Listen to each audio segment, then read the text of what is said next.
Hello friends, PYQ series में आज मैं अगस्त 2016 के रीटेस्ट के क्वेश्चंस लेके आई हूँ। अगस्त 2016।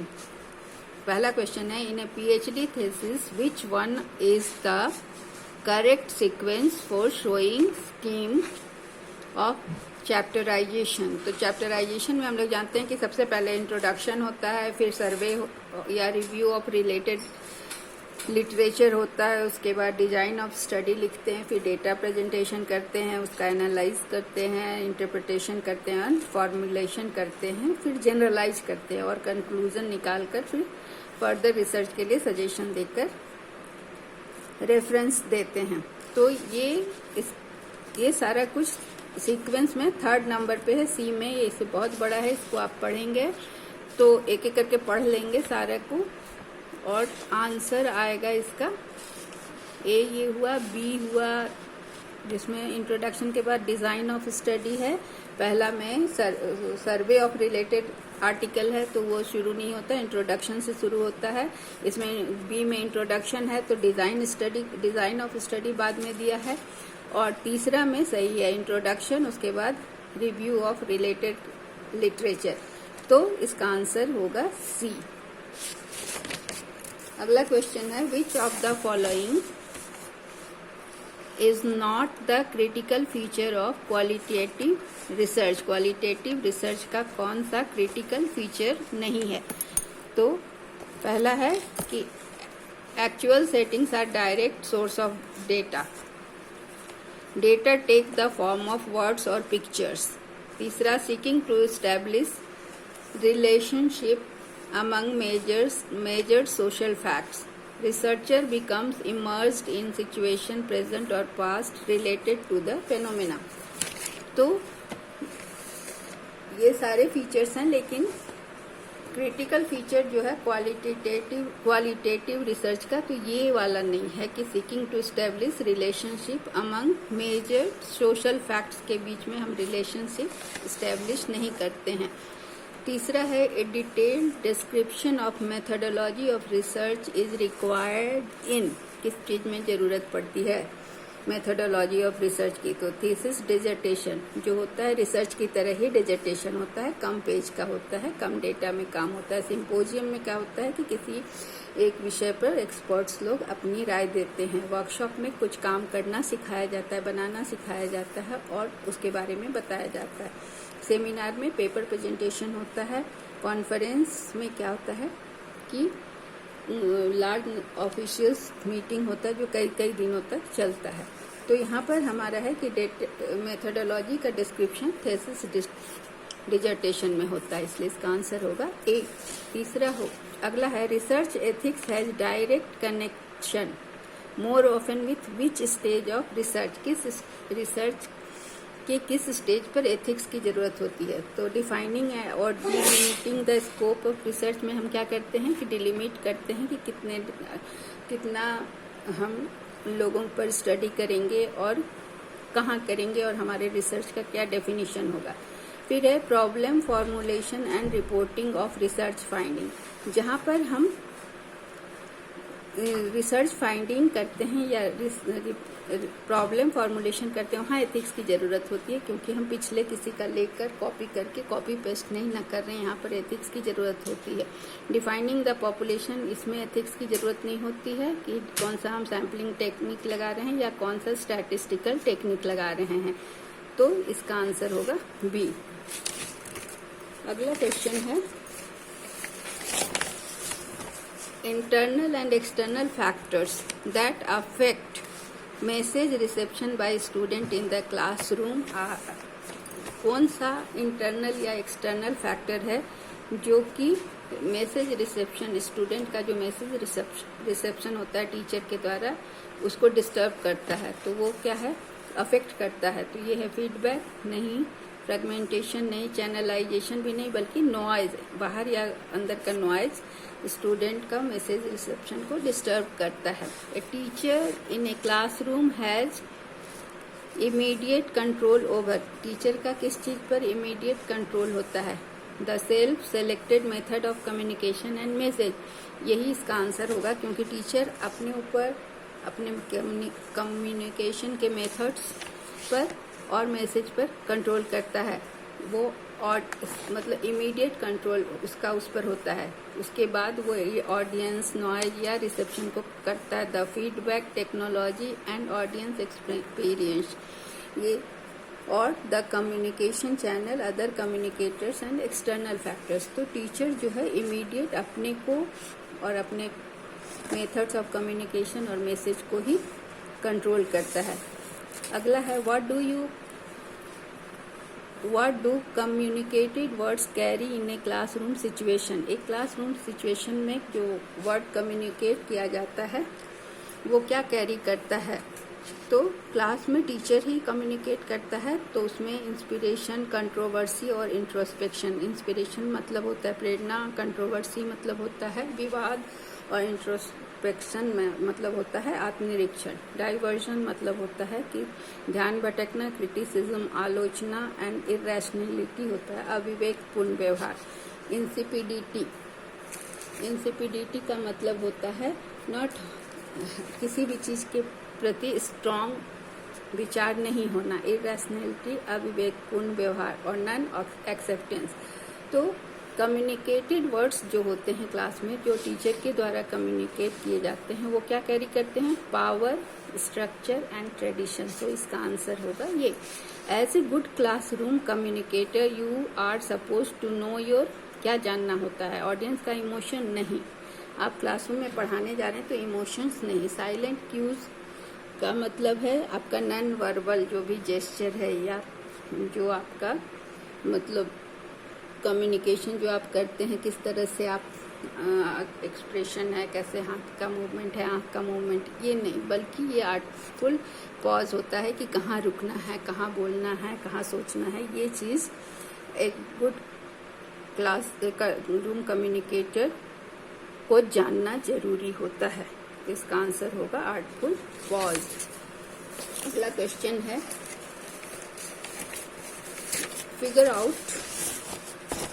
figure out the components of non-verbal communication in a classroom from the following। Non verbal का मतलब होता है बिना बोले जो आपके एक्सप्रेशन से जो कम्युनिकेशन होता है। तो इसका आंसर इसमें ऑप्शंस हैं facial expression, cultural space, seating arrangement. दूसरा है स्पीड ऑफ अटरेंस, जहाँ आप बोले वहाँ पर क्या हो गया कि आपका ये वर्बल हो गया। Feel good factor and acoustics. तीसरा है high sound, physical ambience and teacher learner distance. Sound आ गया तो फिर वर्बल हो गया, हमारे यहाँ पूछ रहा है नॉन वर्बल। तो इसमें facial expression, kinesics and personal space. तो यहाँ पर एम्बियंस का मतलब होता है सराउंडिंग और काइनेसिक मतलब होता है बॉडी मूवमेंट, जो कि नॉन वर्बल होता है। तो ये सारा चीज फेशियल एक्सप्रेशन भी नॉन वर्बल हुआ, काइनेसिक भी और पर्सनल स्पेस। तो इसका आंसर होगा D. Which of the following are the basic factors of effective listening. क्या क्या होता है, ओपिनियनेशन मतलब विचार, अपना ओपिनियन देना, स्टेयर एंड क्लियर देखना, और उसके बाद है इंटरप्शंस, फिर है aggressive questioning, continuous cues and frequent movement. Me tooism क्या है, टेंडेंसी टू डू और से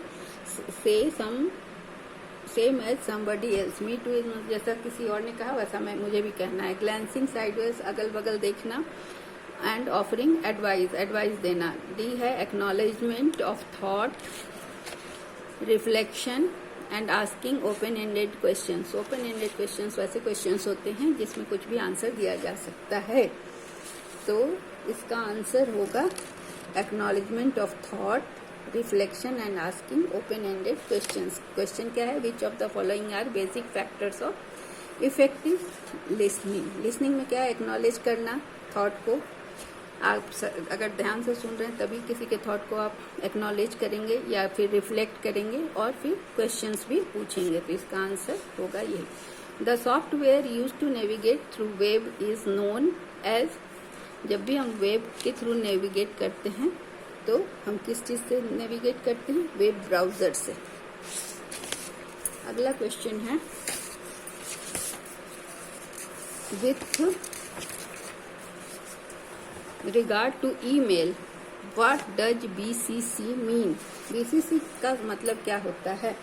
तो BCC का मतलब है, यहाँ पर लिखा हुआ है, blind computer communication. The user specified in BCC field will get email and see the address in the CC field.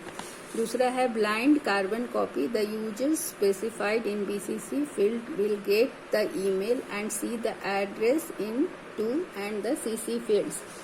तीसरा है blind computer communication.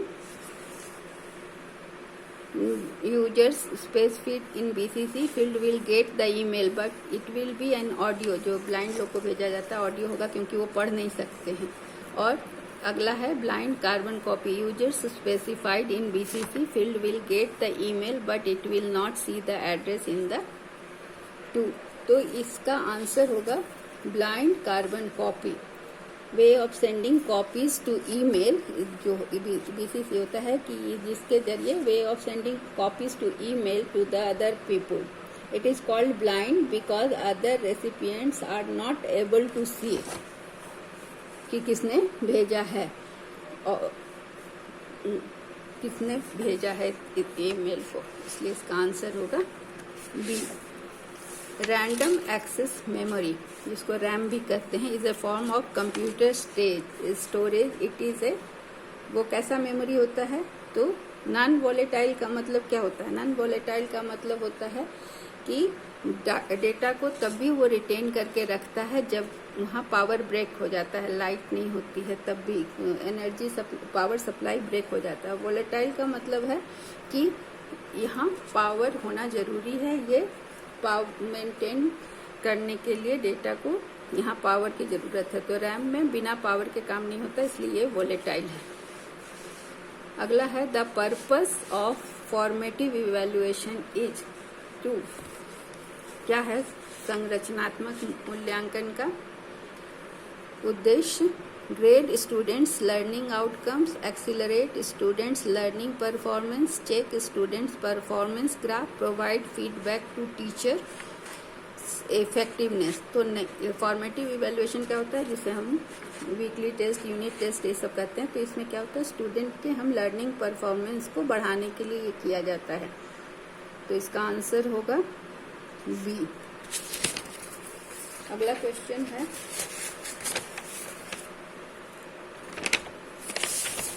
which combination of method of teaching is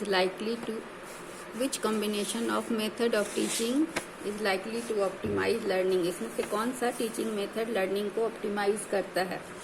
lecturing, discussion and seminar method. Lecture, discuss करना और paper presentation. दूसरा है interactive discussion, planned lectures and PowerPoint presentation.